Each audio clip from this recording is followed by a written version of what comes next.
Hello बच्चों, आप सब ठीक हो। मैं दुआ करता हूँ कि आपकी पढ़ाई बहुत अच्छी चल रही हो और सभी साथियों को नमस्कार करता हूँ। ठीक है, तो हमें हमारे जो वीडियोस को सब्सक्राइब करते जाएं, इससे कि हमारा हौसला बढ़ता जाए। तो देखिए, आज मैं आपको बताने वाला हूँ कि इकाई कोष्ठिका में संकुलन दक्षता, जिसको क्षमता कह सकते हैं लेकिन वास्तव में उसको दक्षता ही बोलते हैं, इकाई कोष्ठिका में संकुलन दक्षता की गणना कैसे करते हैं। तो ध्यान दें, इसका जो सूत्र होता है वो किस टाइप से हम समझ सकते हैं। संकुलन दक्षता या क्षमता कहो, ठीक है। तो हम देखते हैं कि किसी आयतन में कितनी व्यवस्था है। देखिए, जैसे किसी डिब्बे में कोई वस्तु रखी है, या हम कह सकते हैं हमारे हॉल में, क्लास में कितने स्टूडेंट बैठे हैं तो कितनी जगह घिरी हुई है, उसके आधार पर समझ सकते हैं। तो हमारे यहां पर इकाई कोष्ठिका में क्या होते हैं? कण। तो एक तरह से हम कह सकते हैं कणों का आयतन। किसका? कणों का आयतन कह सकते हैं। जैसे क्लास के लिए कहना चाहें तो क्लास में कौन बैठते हैं? विद्यार्थी, छात्र और छात्राएं। तो छात्र छात्राओं का कुल आयतन बटे उस क्लास रूम का आयतन क्या हो, इंटू 100। इससे हम उस क्लास रूम की जो संकुलन दक्षता निकाल सकते हैं, अर्थात कह सकते हैं कि उसका कितना आयतन भरा हुआ है और कितना खाली है। कणों का आयतन बटे जो इकाई कोष्ठिका है उसका आयतन, और आपको मालूम है परसेंटेज में निकालना है तो 100 कणों का आयतन। अब कणों का आयतन के हिसाब से दूसरा सूत्र जो बना सकते हैं वो क्या होगा? चूंकि इकाई कोष्ठिका में कणों की संख्या कितनी है और एक कण का आयतन कितना है, बाकी चूंकि ध्यान देना ये हम कैलकुलेशन कर रहे हैं वो ओनली फॉर घनीय इकाई कोष्ठिका की बात है। तो जैसे जहां इकाई कोष्ठिका का आयतन कहना चाह रहे हैं तो हम एक तरह से यूं कह सकते हैं, चूंकि घन के आकार में है अर्थात हम घन का आयतन कह सकते हैं। चूंकि घनीय जालक की बात हो रही इसलिए ध्यान देना, मल्टीप्लाई बाय 100। चूंकि जो कण होता है, कण आपको मैंने बताया होगा कल, कण को किस आकृति में माना गया है? गोलाकार आकृति में माना गया है। गोले के रूप में मान के चल रहे हैं तो हम कह सकते हैं वही कि इकाई कोष्ठिका में कणों की संख्या कितनी है इनटू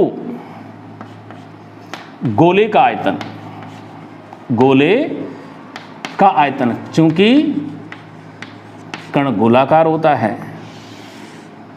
घन की बात करें तो घन का आयतन चूंकि भुजा का होल की वो होता है, सूत्र आपको बचपन से याद होगा, इंटू 100।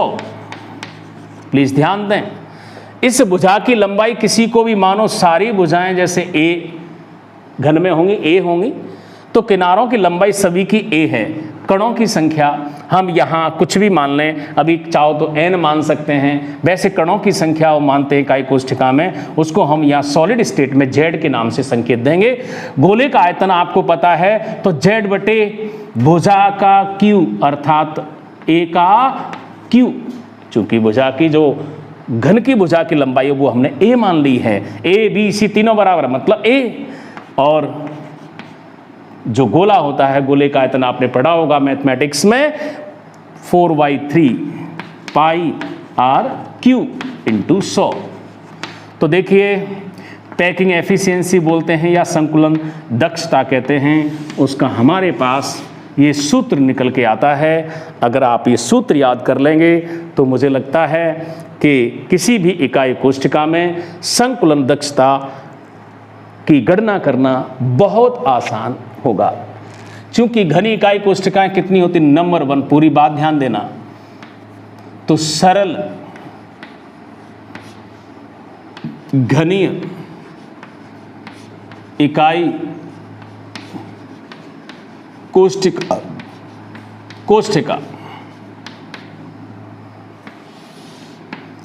की संकुलन दक्षता हमें कैलकुलेट करनी है। तो सूत्र अगर हम लगाएं तो क्या लगाएंगे, वही संकुलन दक्षता बराबर क्या होगा बोलो, Z/AQ into 4/3 pi RQ into 100। Please ध्यान देना। आप इधर देखिए, ये अपना घनी जालक है, इसकी सभी भुजाओं की लंबाई, चूंकि किनारे कितने होते हैं, 12 होते हैं, 4, ये 4, 8 हो गए, 1 2 3 4, ये टोटल 12 किनारे हैं। 12 किनारों की लंबाई सबकी बराबर होती है, सभी को A मान लिया जाता है क्योंकि A B C बराबर हैं। अब हमें ध्यान देखना है कि सिंपल जो क्यूबिक सरल सिंपल क्यूबिक सेल बोल देते हैं SCC, याद रखना। इसमें वास्तव में हम जो व्यवस्था देखते हैं, कल मैंने आपको कहा था, बताया होगा कि उसमें 8 कोनों पर केवल कण व्यवस्थित रहते हैं और इस प्रकार से व्यवस्थित रहते हैं। कैसे, ध्यान दीजिए, आप कहीं से भी देख लो, इसमें जैसे एक इस कोने पर होगा तो इस कोने पर होगा, इस व्यवस्थित भी वो ऐसे होते हैं जैसे आधी जगह तो ये घेर लेगा और आधी जगह वो घेर लेगा। और गोले का आयतन, और गोले की बात करते हैं तो देखिए कण गोलाकार है, इसका ये केंद्र हो गया और इसकी आप ये देख रहे हैं ये त्रिज्या हो गई। तो त्रिज्या पूरा व्यास अगर बात करें तो व्यास 2dr के बराबर होता है। तो आपकी गणित की बात है, सिंपल सी जानते ही हैं। तो देखिए r आदि इस दर से होगी, एक r इधर से मिल गई तो बात तो 2r हो गई। अर्थात यहाँ से यहाँ की जो भुजा की लंबाई है वास्तव में वो कितनी होती है, इस इकाई कोष्ठिका में A बराबर वास्तव में कितना होगा, याद रखें। अगर इतना समझ सके तो ठीक, नहीं तो केवल इतना ही याद रख लो कि सरल इकाई कोष्ठिका में A बराबर 2r होता है। अर्थात A भुजा की लंबाई के स्थान पर हम 2 इंटू गोले की त्रिज्या रख सकते हैं। तो ये याद रखना है आपको। और चूंकि सरल इकाई कोष्ठिका है, कणों की संख्या आपको पता है इसमें कितनी होती है, बोलो 1 होती है। कितनी होती है, पढ़ा है आपने। तो 2 बातें आपको डायरेक्ट याद कर सकते हो, तो 1 मिनट का काम है। तो फिर देखो क्या करना है, बोलो 1 रखना है। A का मान कितना, बोलो 2r रखना है। 2r का होल क्यूब करना है इंटू 4/3 करना है। पाई का मान रखना चाहो तो रख सकते हो, 22/7 रखना है। और r का तो RQ रखो, ये अपने आप सॉल्व हो जाएगा। कैसे, बोलो देखिए, 1/2 का क्यूब करो, 2 दूनी 4, 4 दूनी 8 हो गया ना, इंटू 1/RQ रख दो। 4/3 आप इसको सॉल्व करो और करो, नहीं तो आप याद कर सकते हो, कर सकें तो, क्योंकि कैलकुलेट कर लेना तो भी ठीक, इतना तो आपका काम है, बनता ही है। RQ से RQ कैंसिल हो गया है और 4 से 8 2 बार काट दिया, 2 से आपने 11 को काट 22 को काट दिया 11 बार। अब बचता क्या है, सिंपल है, बोलो दिखाई दे रहा होगा। तो 11 ऊपर बचा तो 1100 डिवाइड बाय कितना रहता है, 721। अगर आप इसको ढंग से सॉल्व करोगे तो 52.4%, हमें तो जैसे याद हो गया इसलिए आपको बता रहे हैं, ये इसकी परसेंट दक्षता आती है, प्रतिशत आती है। कभी कभी आपको संकुलन अंश पूछ लेते हैं। संकुलन अंश जब पूछे तो 100 का गुणा मत करना, और 100 का गुणा मत नहीं करेंगे तो यही 0.524 कर सकते हैं, वो आएगी। फलक केंद्रित घनीय इकाई कोष्ठिका में संकुलन दक्षता की गणना करना चाहते हैं, या तो आप इसको ऐसे समझ लो, अगर आप विस्तार से समझना चाहो तो वो भी समझ सकते हैं। देखिए पहले तो मैं आप चाहता हूं कि डायरेक्ट आपको वो भी समझ लो, क्योंकि कभी कभी कहते हैं, कहावत सुनी होगी, आम खाने या पेड़ गिनने। तो अगर आम खाने को मिल रहे हैं तो पेड़ गिन के क्या करोगे? तो मेरा मतलब था, अगर आपको ऐसा लगता है कि आम खाने को मिल रहे हैं तो ठीक। जहां a का मान आपने क्या लिखा है 2r, अगर आप ऐसा कर सको तो a इज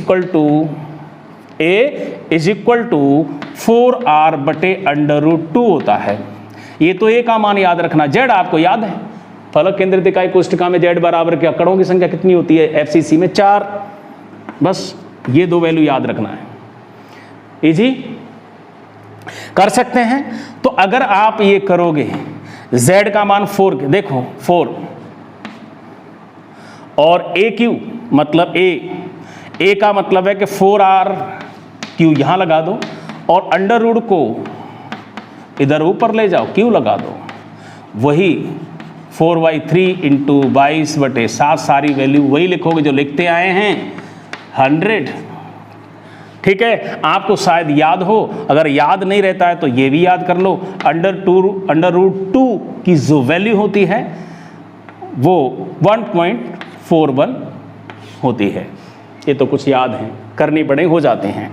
अगर आप ये याद करो तो बोलो 4/4 का होल क्यूब क्या आएगा 64 मल्टीप्लाई बाय 1/r³ इंटू, अगर आप इसकी वैल्यू रखो 1.41 का whole cube into 4/3 into 22/7 into r³ into 100, r³ से r³ कैंसिल। अब ये आप चाकू तलवार चलाते रहना, जो आएगा वो मान फिक्स है। देखो कितना, ये लगभग आपका 74% आएगा तो लिखना, नहीं आए तो लिखना। वो 73 पॉइंट समथिंग कुछ आएगा, 0.8 वगैरह, तो आप ये मान लीजिए वो अप्रॉक्स 74 ही लिखना पड़ता है। तो मुझे लग रहा है कि ये काम बहुत आसान कर सकते हैं। अगर आप ये जानना चाहें कि 4r बटे √2 कैसे आता है, तो ये इसको थोड़ा हम सॉल्व करके बता सकते हैं। अगर आप देख लीजिए, ज़रूरत हो तो इसको समझ लेना। ये सारी वैल्यू हो गई, ये कर सकते हैं।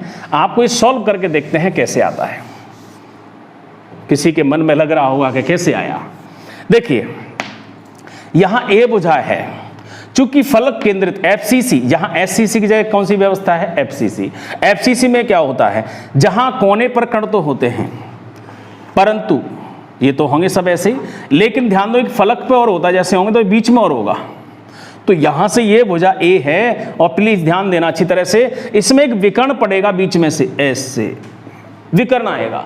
तो विकर्ण देखो, त्रिभुज देखो ढंग से अच्छी तरह से, विकर्ण चूंकि ये 90 का होता है, ध्यान रखें, आपको समझ में आ रहा होना चाहिए।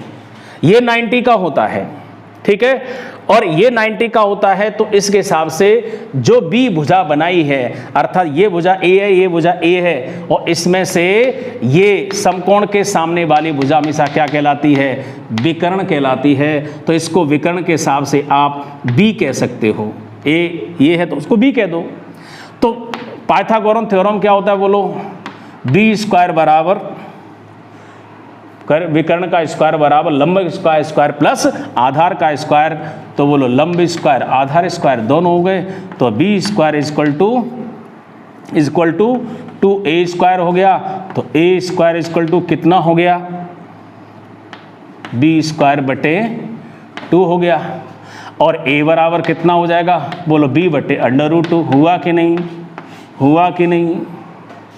अब आपको ये देखें सर B बराबर तो कुछ और आ रहा है, कैसे बोलो, B को यहाँ से ढंग से देखो, इधर से इधर, बोलो एक आर है कि नहीं इसकी, एक आर इसकी होगी कि नहीं। प्लीज़ ध्यान देना अच्छी तरह से। 3 गोले हैं, इसकी त्रिज्या 1 आर, इस वाले गोले की त्रिज्या r, और ये पूरा एक गोला है, व्यास के बराबर है d, और d अर्थात 2 आर मिली हुई है, पता है, 1 आर यहाँ सेंटर से इस साइड में, 1 आर इधर, सीधी सी बात है व्यास। तो कितना हो गया बोलो, ये 2 आर के बराबर हुआ कि नहीं, हुआ ना। तो ध्यान दीजिए, r plus 2r plus r और 4r, तो 4r मतलब था A = 4r/√2। ये आप वैल्यू ऐसे कैलकुलेट कर सकते हैं। ये वैसे इतनी आपको ज़रूरत नहीं है, लेकिन फिर भी अगर if you want to calculate the length of the edge of the unit cell, then you can solve it like that, तो कर सकते हैं आप। तीसरी इकाई होती है, और वो कौन सी है? मैं डायरेक्ट लिख सकता हूं, BCC। कौन सी? BCC, body centred cubic cell. FCC हो गई, SCC हो गई, BCC की जो संकुलन दक्षता की गणना है वो देखिए डायरेक्ट। यहां अगर आप याद कर सको तो इसके लिए भी बहुत आसान है, ठीक है, सब कुछ आसान है। प्लीज ध्यान देना, वहां 4r/√2 किया था, यहां आपको किसके लिए? ये अगर BCC हो जाए तो, यदि ये BCC इकाई कोष्ठिका होती है तो आप A = 4r/√3 याद रख लेना, बहुत सिंपल है। तो यहां √3 की वैल्यू भी शायद कुछ बच्चों को याद होगी, नहीं हो तो याद कर सकते हैं, 1.73 याद कर लें। Z की वैल्यू आपको अच्छी तरह से पता है, कैलकुलेट कर चुके इससे पहले वाले वीडियोस में। काय केंद्रित इकाई कोष्ठिका में कणों की संख्या 2 होती है। बस ये 2 चीज़ें आपको याद करनी है। कहाँ समस्या है?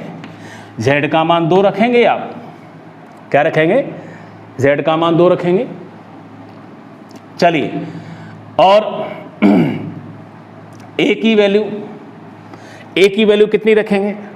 A का मान आपके सामने है, 4r क्यू है, और यहां आप देखो 1.73 का होल क्यू कर दो, हो गया। 4y3 पाई की वैल्यू 22/7 वही लिखोगे, r को r³ के रूप में लिखोगे, r³ को कैंसिल भी करो, रुको चलो खैर यहाँ लिखने दें, एक मौका और मिलेगा, ठीक है। वैसे समझ में आ रहा है r³ कैंसिल हो जाएगा, तो क्या बचेगा? r³ तो कैंसिल होना है। 2y कितना आएगा? 16 चौक 64 आएगा। इसको कैलकुलेट आप कर ही लोगे, करके देखना, ये आपका काम है। 4/3 और 22/7 × 100 आप करते रहना, चाकू तलवार चलाते रहना, और आपका जो आंसर आएगा वो 68% अप्रॉक्स आएगा। आप ऐसे मत मान लो, आप खुद सॉल्व करके देखिए, कैलकुलेट करके देखिए, ठीक है। अगर कहीं नहीं आता है तो हो सकता है कि बाय द वे मिस्टेक होगी, और कभी इधर उधर थोड़े चलते फिरते कहीं अगर बाय मिस्टेक कहीं हो जाती है तो उन पर गौर मत करना, ऐसा कुछ नहीं है, कहीं चौक चल जाए, वैसे ये सारे कैलकुलेशन सही होंगी। तो इस प्रकार आपने आज देखा कि इकाई कोष्ठिका में आप संकुलन दक्षता की गणना कैसे कर सकते हैं। तो इसी के साथ ये टॉपिक कंप्लीट होता है।